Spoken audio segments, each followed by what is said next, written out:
Hi students, कैसे हैं सब। आई होप कि लॉकडाउन में आप सब घर पे सेफ होंगे। तो चलिए आज स्टार्ट करते हैं इंग्लिश ग्रामर, जो कि बहुत सारा डिमांड हो रही थी कि सर इंग्लिश ग्रामर बनाइए। तो हम आज ग्रामर स्टार्ट करते हैं। तो पहले हम स्टार्ट करते हैं ग्रामर की डेफिनेशन से। तो ग्रामर की डेफिनेशन क्या है, यहाँ पर मैंने दो डेफिनेशन निकाला है। तो एक डेफिनेशन है, इट इज ए मेथड और medium through which the sentence structure of a language is made flawlessly। इसका मतलब ये हुआ कि हम कोई भी लैंग्वेज को अगर हम करेक्टली बोलना चाहते हैं और लिखना चाहते हैं तो हमको ग्रामर की जरूरत पड़ेगी। सो ये हो गया आपका एक डेफिनेशन। ये सेकंड डेफिनेशन क्या बोलती है, आप देख सकते हैं यहाँ पर सेकंड डेफिनेशन क्या है। सेकंड डेफिनेशन बोलती है कि it is a set of rules that says how the words are used in a sentence, clause or phrase and their changes according to situation। यहाँ पर आ गया, आप देखें दो कीवर्ड हो गया, एक वो डेफिनेशन में था लैंग्वेज, यहाँ पर आ गया कीवर्ड आपका वर्ड्स। तो लैंग्वेज में ही ग्रामर होता है, क्योंकि लैंग्वेज बिना ग्रामर का एग्जिस्टेंस ही नहीं होता है। इसीलिए लैंग्वेज क्या है हमको जानना पड़ेगा। तो लैंग्वेज की डेफिनेशन ये है, language is a medium of communication. Communication means sharing of feelings.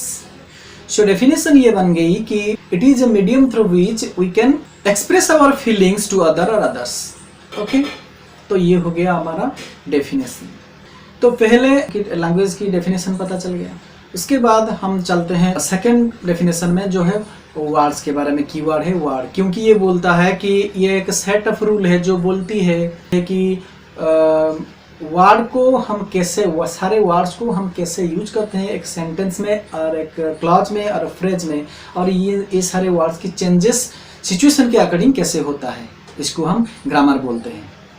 तो ये डेफिनेशन को अगर हम गौर से देखें तो हमको पता चलेगा कि सारा खेल वर्ड्स के ही है। तो ग्रामर की जड़ यानी रूट हो गया वर्ड। तो ये वर्ड क्या है, वर्ड है, वर्ड को अगर हम डिफाइन करें तो it is a combination of letters that gives a particular meaning. ये लेटर्स के कॉम्बिनेशन से ही तो बना हुआ है, जो कि एक मीनिंग देता है, तभी हम इसको वर्ड बोलेंगे। तो अब हम देखेंगे कि how many types of words are there. ऐसे तो बहुत सारे वर्ड्स हैं हमारे डिक्शनरी में, बट ब्रॉडली हम वर्ड्स को टू कैटेगरी में हम इसको डिवाइड करते हैं।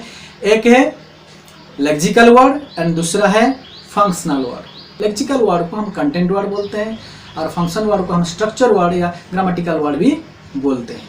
पर ये दो वर्ड क्या है, इसको समझने के लिए आइए हम जानते हैं, क्योंकि ये जो दो टाइप के वर्ड है इनके बिना कोई सेंटेंस नहीं बन पाएगा। इसलिए ब्रॉडली हम दो तरीके से दो टाइप के वर्ड को हम लेकर चलते हैं। ये दो वर्ड जो लेक्सिकल वर्ड है और फंक्शनल वर्ड है, इसके बारे में हम एक एग्जांपल लेके हम समझते हैं। यहाँ पर आप इस स्क्रीन पर देख सकते हैं, ये लिखा हुआ है कि a man killed the elephant with arrows.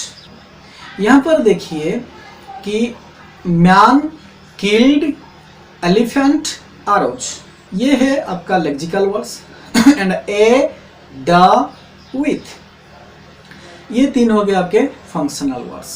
क्यों, अगर हम डिक्शनरी में मैन, एलिफेंट, एरो, किल्ड ये सारे वर्ड्स के मीनिंग हम खोज करेंगे तो हमको इसका ये सारे वर्ड्स के क्लियर मीनिंग हमको मिल जाएगा। इसलिए हम इस सारे वर्ड्स को हम लेक्सिकल वर्ड्स बोलते हैं। इसका मतलब ये हुआ कि the words which have a dictionary meaning are called lexical words.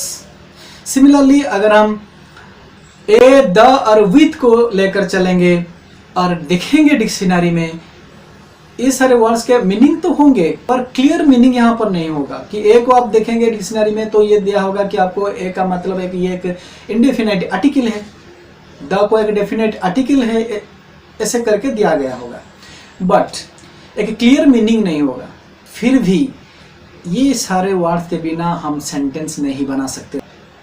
क्यों, क्योंकि ये सारे वर्ड्स एक सेंटेंस को फंक्शन करने में हेल्प करते हैं। Without these words, a sentence cannot be function. सो ये सारे वर्ड्स को हम फंक्शन वर्ड्स या फंक्शनल वर्ड्स या ग्रामेटिकल वर्ड्स या स्ट्रक्चर वर्ड भी बोलते हैं। तो डेफिनेशन ये बनी कि the words which do not have a dictionary meaning but they help in functioning a sentence are called function words या फंक्शनल वर्ड्स। तो यहाँ पर आप देख सकते हैं कि ये फंक्शनल वर्ड क्या है, क्या क्या है। मैन, कील्ड, एलिफेंट, आरोज, ये हो गया आपका function lexical word, and the, with, ये हो गया फंक्शन वर्ड। ये वर्ड्स के बारे में हमको पता चल गया। बट ये 2 टाइप के वर्ड्स अगर हमको पता चल जाएगा तो हम पूरा सेंटेंस बना लेंगे, ये बात भी नहीं है। क्योंकि यहाँ पर एक बहुत महत्वपूर्ण बात आती है कि यहाँ पर देखिए लिखा हुआ है कि a man killed the elephant. यहाँ पर ये लिखा नहीं हुआ है कि the elephant killed the man. इसका मतलब ये हुआ कि यहाँ पर मैन सब्जेक्ट है, एलिफेंट ऑब्जेक्ट है। अगर हम इसको उल्टा कर देंगे तो इसका मीनिंग पूरा अलग हो जाएगा। सो वर्ड ऑर्डर का भी बहुत जरूरत होती है। So in order to make a sentence, first आपको 2 वर्ड्स के टाइप को वर्ड्स के टाइप के बारे में पता चलना चाहिए। उसके बाद आगे आपका वर्ड का ऑर्डरली रखना चाहिए हमको वर्ड्स को।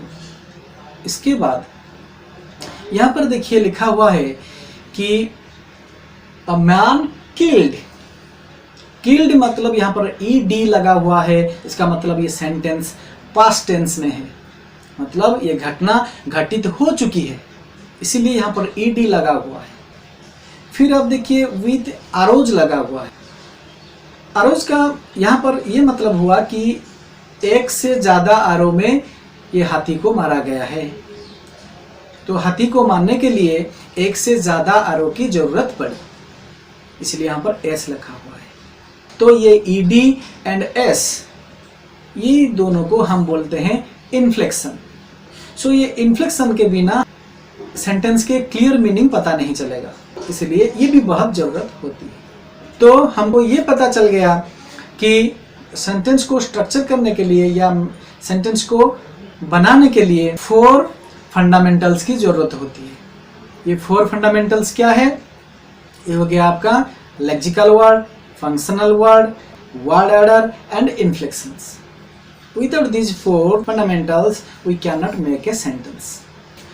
तो सेंटेंस के स्ट्रक्चर के बारे में हमको पता चल गया, और ये सेंटेंस क्या है और कितने टाइप के सेंटेंस होते हैं, इसके बारे में हम अगले ही क्लास में पढ़ेंगे। तो ये वीडियो कैसी लगी ज़रूर कमेंट करिएगा, एंड अगर कोई डाउट है तो मुझे कमेंट के थ्रू क्वेश्चन कर लीजिए, मैं आपको आंसर दे दूँगा।